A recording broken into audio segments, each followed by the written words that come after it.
We're in the Kuzari on page 290. There's some sheets over here.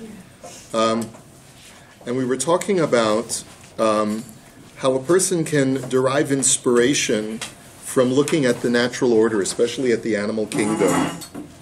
I'm actually going to speak a little bit about this idea about man's relationship with the animal kingdom for Shabbos Shuvah.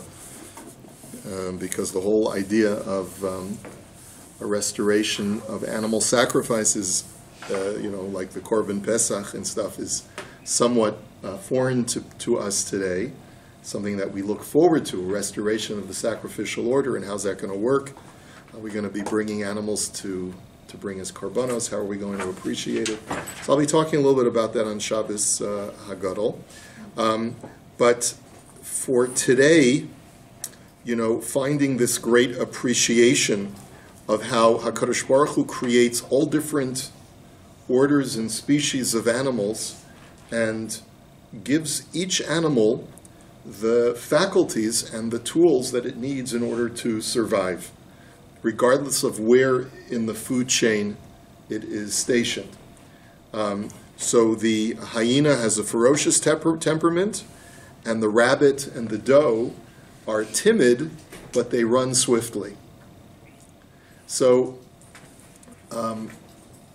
even though the rabbit and the doe are the prey and the hyena is the predator, and there seems to be some unfairness in that, nevertheless, that's how they survive in the wild, and Hashem gave each creature the faculties that it needs in order to get by in the life that it has in this world. And the paragraph 24 on page 290 continues with this idea. If an argument arises from within him, that it is this him referring to the pious, saintly person, that it is unjust that the rabbit should be the prey of hyenas, or that the fly is the prey of the spider, then let his intellect take control and rebuke him. Let it say, how can I attribute an injustice to the wise God after I have already established his justness? After all, God does not need these injustices for his own sake. If the fact that hyenas hunt rabbits and spiders hunt flies was mere coincidence, I would have argued that it is all arbitrary.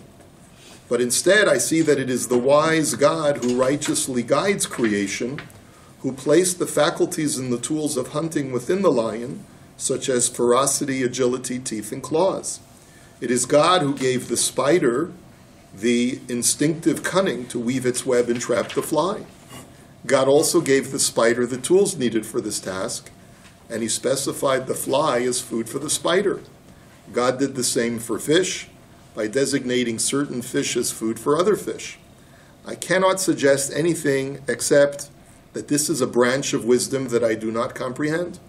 I therefore must justify the one who is called the rock, whose acts are perfect. Hatzur tamim pa'alo. So I don't understand why there has to exist a food chain. I don't understand why big fish have to exist to eat little fish. Those poor little fish that always get eaten. I don't understand why God created a system this way, but I do believe that there's wisdom involved in the system, because if there was no wisdom, then there would rapidly be a disappearance of the small and more vulnerable animals in the wild. The fact that those animals continue to thrive, bunnies continue to thrive. I can show you in my backyard. They're always running across my backyard. And yet, they are prey for larger, more ferocious animals. So Hashem has given them a certain ability to survive. And I suppose one could argue with Rabbi Yehuda Halevi and say, oh, well, of course, that's natural selection.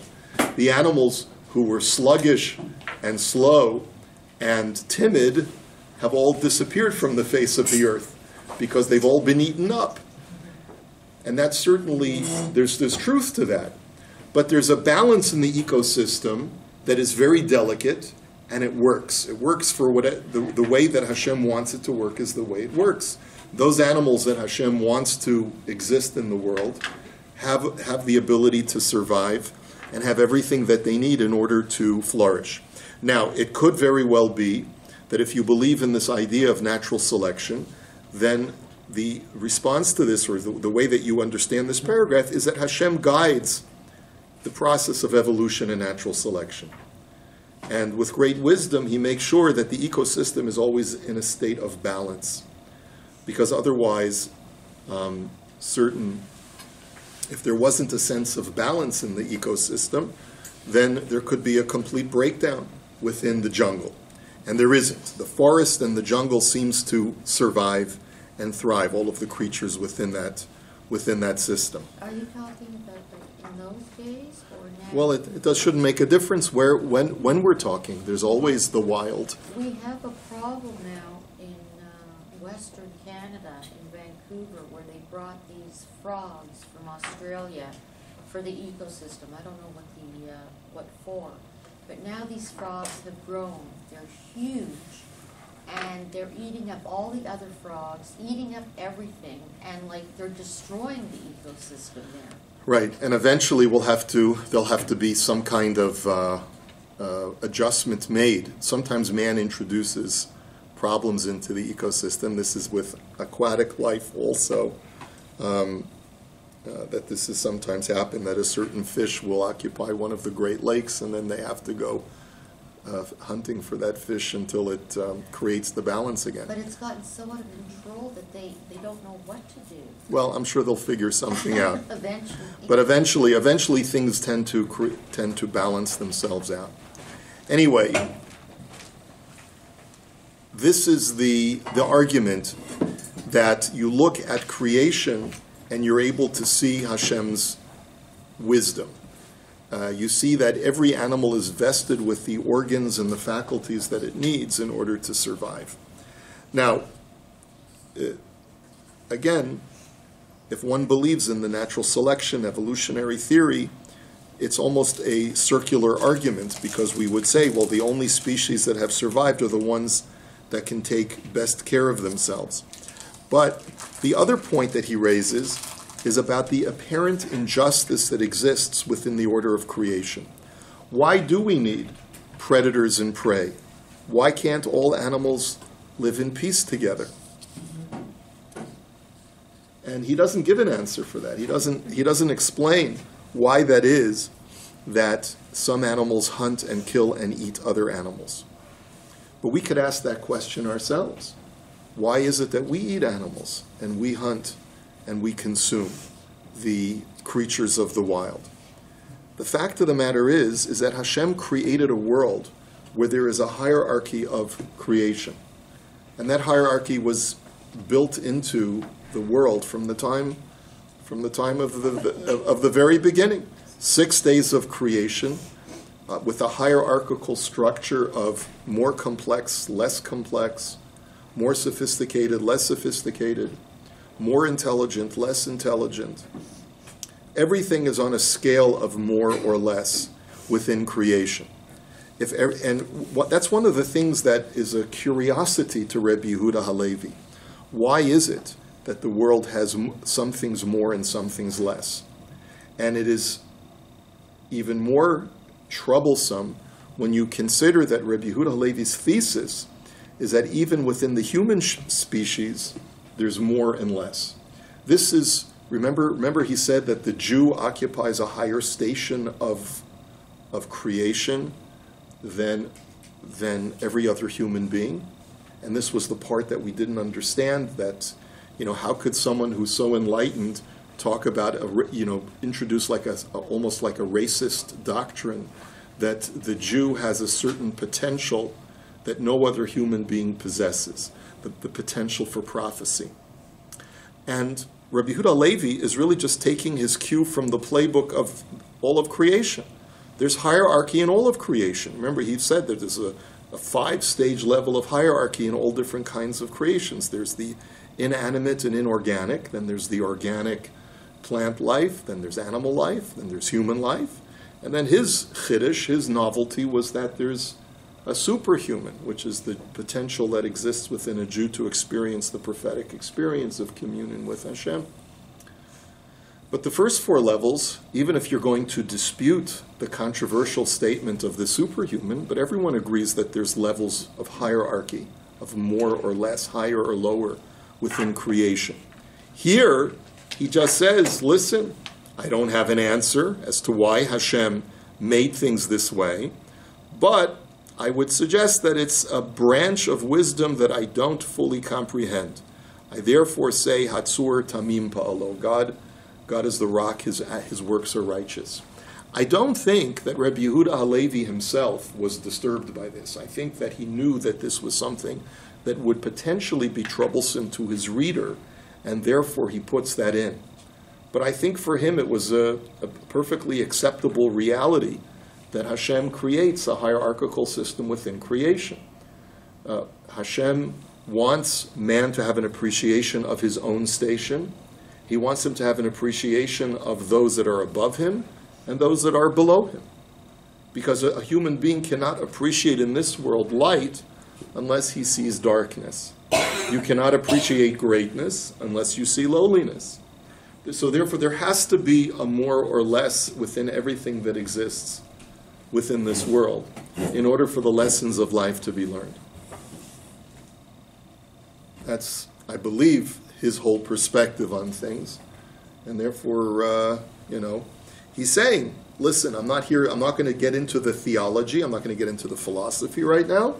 So therefore, if you're having problems with it, with the difficulty of some animals being predators and some animals being prey, fine. But you can still say, Hatzor Tamim Pa'alo, I see the wisdom within the system, the overarching wisdom, and I can put aside therefore the fact that I have kashas, that I have questions. Is that clear? I just want to make sure that we understand that point. There's a very interesting midrashic text called Perek Shirah. This I just took off from Rabbi Slifkin's website because he's a zoologist, did a lot of work on biblical animals. He's got that biblical museum in Beit Shemesh, which is worth seeing, especially on, like if you're going to be in Israel over Chol HaMoed.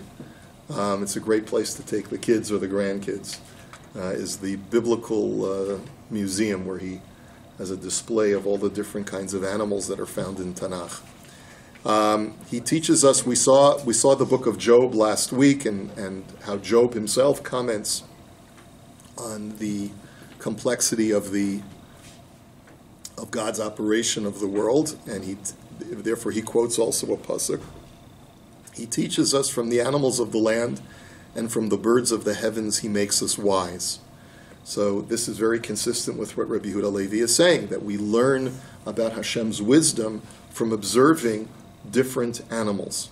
But more than that, the Gemara, he quotes from the Gemara in Eruvin, says, Rabbi Yochanan said, had the Torah not been given, we would have learned modesty from the cat, the prohibition of theft from the ant, the prohibition of forbidden relationships from the dove, and the proper method of conjugal relations from fowl. The Gemara just elaborates that cats are very modest. When they relieve themselves, they need to have a little box of litter. That has been true since ancient times. Cats are not like dogs. Dogs are like all over the place. But cats need to go in a special corner. And when they bathe themselves, they're very chaste, and they, bathe themselves privately. Ants do not steal from each other. They are working as a commune. And we would learn, just Shlomo HaMelech spends a lot of time observing the ant and giving us many lessons about ants, about what it means to be a hard worker and not to be lazy.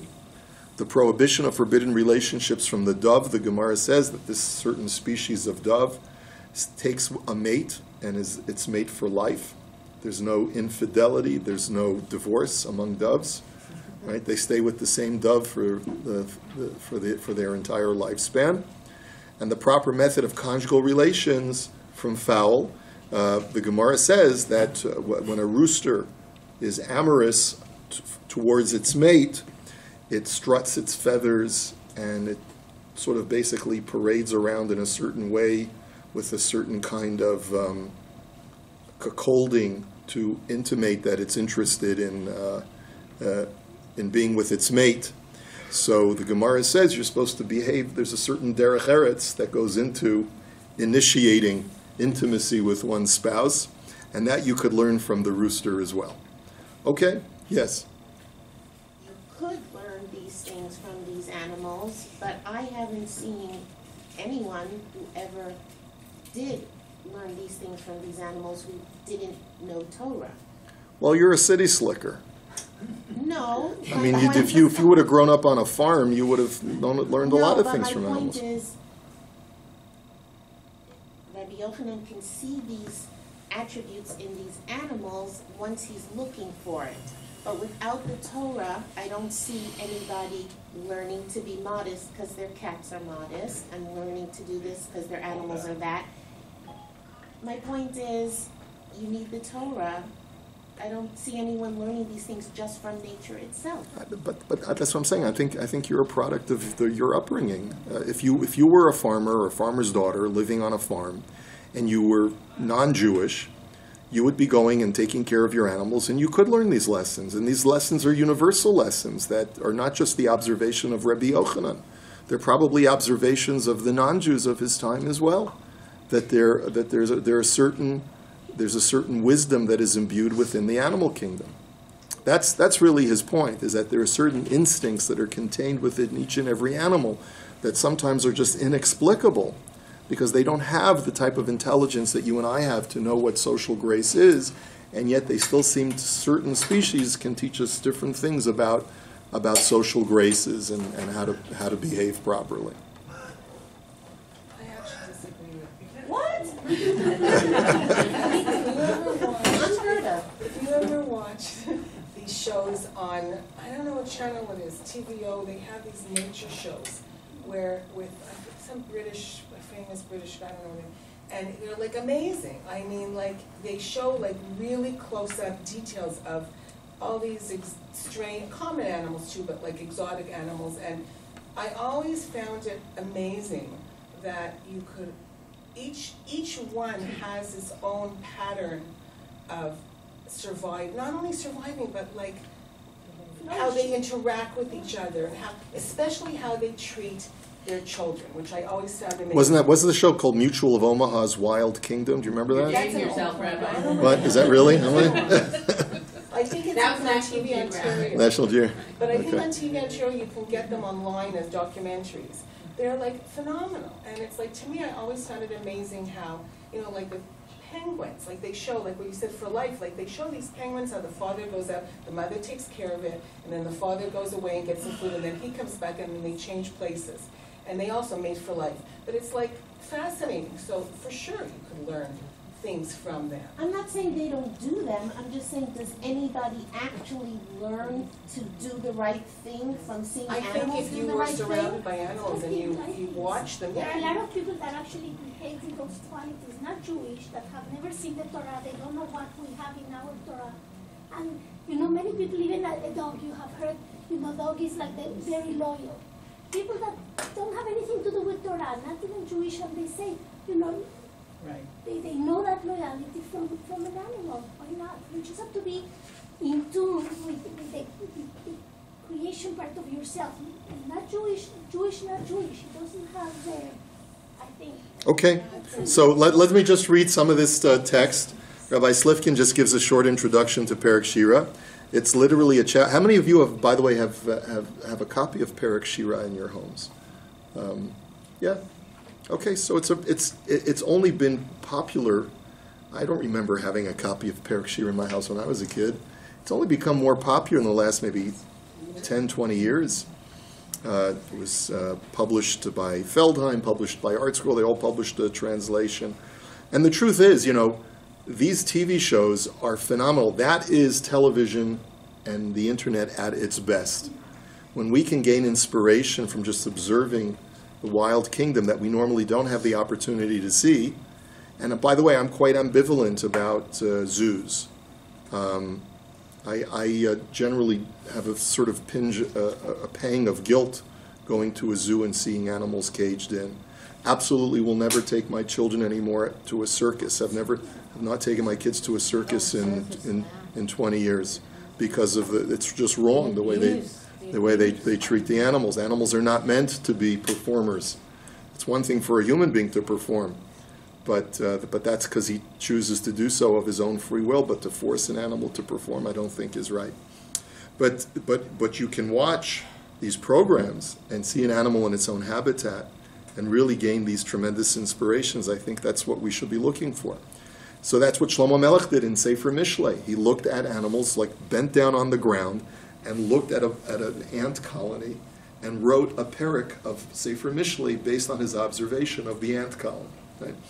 So he writes, it's a chapter of song is an ancient and mysterious text of unknown authorship, although some commentaries attribute it to King David. It takes the form of a list of 84 elements of the natural world, including elements of the sky and of the earth, plants, birds, animals, and insects, attaching a verse from the Bible to each. The concept behind Perek Shirah is that everything in the natural world teaches us a lesson in philosophy or ethics, and the verse gives a clue as to what that lesson is. Thus, for example, Perek Shirah states that the lion is saying, God shall go out as a mighty man, he shall arouse zeal, he shall cry, even roar, he shall prevail over his enemies. The lion teaches us of the importance of might and power. This does not mean physical strength. True power is power over oneself. All big cats are aggressive predators and therefore cannot get along even with each other. It is only the lion that is able to somehow control its aggression and live in groups. The lion teaches us of the greatest power, that of self-control.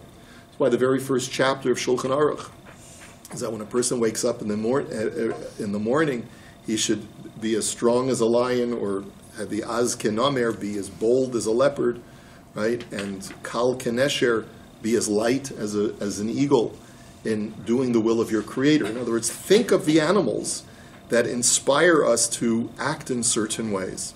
The result of these messages is the song of the natural world, the tapestry of lessons for life that the natural world is telling us. And the beginning of Perek Shirah actually quotes a medrash that states as follows. The sages said concerning King David that when he completed Sefer Tehillim, he became proud. He said before the Holy One, blessed be He, is there any creature you have created in your world that says more songs and praises than I? At that moment, a frog happened to cross his path. And it said to him, David, do not become proud, for I recite more songs and praises than you. Furthermore, every song I say contains 3,000 parables, as it says, and he spoke 3,000 parables, and his songs were 1,500. And furthermore, I am busy with a great mitzvah, and this is the mitzvah which I am busy. There is a certain type of creature by the edge of the sea whose sustenance is entirely from creatures living in the water, and when it is hungry, it takes me and eats me, such that I fulfill that which it says, if your enemy is hungry, feed him. If he is thirsty, give him water to drink, for you shall heap coals of fire on his head, and God shall reward you. Do not read shall reward you, but instead shall make him complete you. And the Medrash seems to be saying is that there's a certain, from that movie The Lion King, where Mustafa turns to his son Simba and says, we only eat in order to survive because it's the circle of life. It always bothered me, when I was watching that with my older children when they were very little. And I said, I don't think the zebras are saying that, Zebras, are they really saying, oh, it's the circle of life, eat me, eat me? I mean, they're running in a panic when the animal comes. But I suppose, in a sense, based on this midrash, there is a certain latent connectivity within all of creation.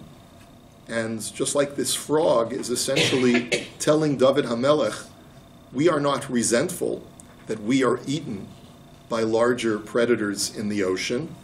This is how Hashem created his system. I, as a frog, have a certain amount of time to live my life.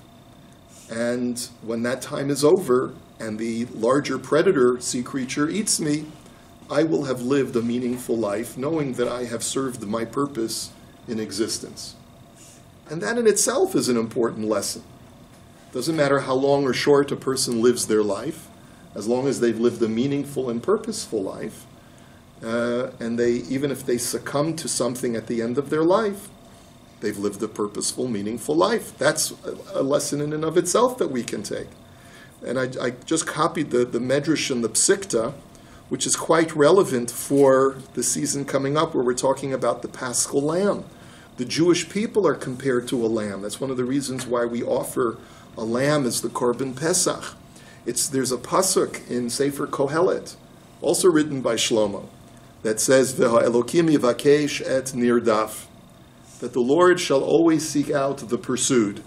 Hashem, basically, is like the way we say it in English, Hashem always sides with the underdog.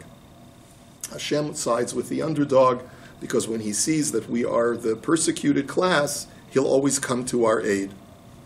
And the Medrash says, specifically pertaining to the condition of the Jewish people throughout history, it seems that at least until recent history, at least until 1948, we were the pursued class of people within humanity. We were the persecuted and pursued, and it's only since the founding of the State of Israel that we can say that we have that sense of being more loud like the Aryeh, that we will not allow ourselves to be pursued and to be persecuted.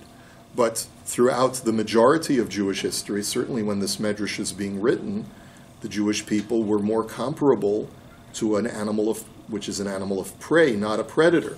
So that's why the Medrash says, Kashem shabikesh daman shel Yisrael miyad paro, that just like as God sought out the blood of the persecuted Jews from the hands of Paro, kach yivakesh miyad kol ha'umot sheshafchu daman shel Yisrael v'shel rotfam. So shall God demand vengeance from all of those nations who spilled the blood of Israel. V'shel rotfam ve'asher lihiot. Their pursuers and those who will pursue them in the future. Levakesh et Yisrael shehem nirdafim.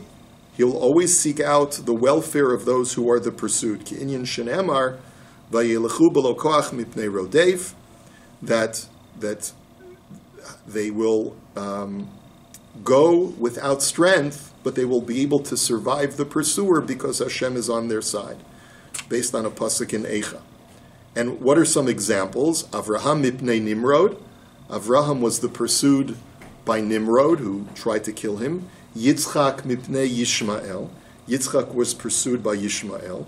Yaakov mipnei Esav, and Jacob was pursued by Esav. Yosef mipnei Echav. Yosef was pursued by his brothers. Moshe mipnei Paro. Moshe was pursued by Paro. David mipnei Shaul. David was pursued by King Saul. V'ha'elokim yivakesh et nirdaf v'yivchar b'David avdo. That God seeks out the pursued and therefore chooses David because he too was pursued. Lefichach bachar hakadosh baruch hu b'nirdafim yoter min harodfim li'inyan hakorbanot. And that's precisely why, when choosing which animals should be brought on the altar, God chose animals that are preyed upon, but themselves are not predators. Shor mipnei ari, the ox or the bull is pursued by the lion.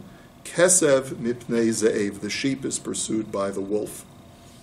And so there's a special message there.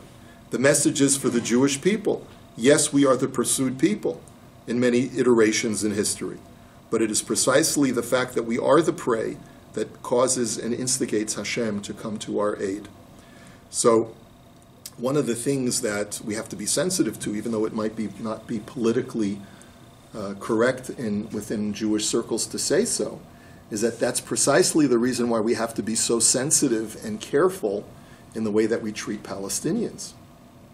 Because if there's a natural order within creation, that in order to create that balance, Hashem will always take extra care to take care of those who are persecuted, we have to make sure that in the course of protecting ourselves and making our people secure, that we don't allow zealots to overdo it and to gratuitously persecute and pursue an underclass that lives within our borders or as our neighbors. Perhaps magia lahem, but at the same time, it is a phenomenon that is a truism within nature, that Hashem will always come to the aid. When someone cries out and says, I am being pursued, I am being persecuted, I am being afflicted, Hashem always comes to that creature's aid, whether it's an animal or whether it's a human being. Yes? Korobkin, but we also have an obligation to defend ourselves. Yes, that was the first part of my sentence. Even when we are taking care of our own security and protecting ourselves, we have to take care to make sure that the extra zealots within the Jewish people are not overdoing it. And that's a delicate balance. And as I said, it is not a popular thing that I just said, and I know that the natural instinct is to attack anyone who says anything that is defensive of the Palestinians, but we have to be mindful of that as well. I think the Israelis are pretty good about that. I mean, the world, portrays it differently, but That's right. Okay. humanitarian aid Listen, needed, folks, this is, we have to remember, it's important to be cheerleaders for the Jewish people and for Israel. I'm all for that. But among ourselves, we can at least say that no one's perfect. Not even Israel is perfect. And we make mistakes once in a while. I'm just saying we have to be careful. That's what we should be sensitive to. That's all. Israel is fantastic. It's the most compassionate, sensitive, humane army that exists in the entire world. No question. But we know what it means to be a sheep. That's what we have to remember, that's all. Okay, Ad Kan.